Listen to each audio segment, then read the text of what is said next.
kesho Jumapili na gemu zangu hizi 3. Yaani timu zangu zote 3 ziko uwanjani. Tukija Tanzania, naanza na Simba Sport Club inacheza na Nsingizini Hotspurs.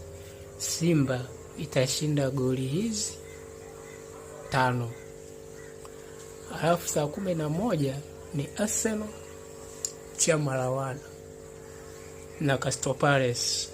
Arsenal watashinda goli hizi 2.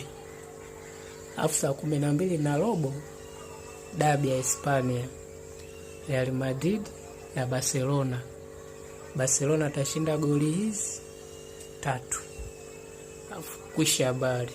Tumemaliza mkataba. Gemu zote 3 zote, timu zote 3 zote zinashinda.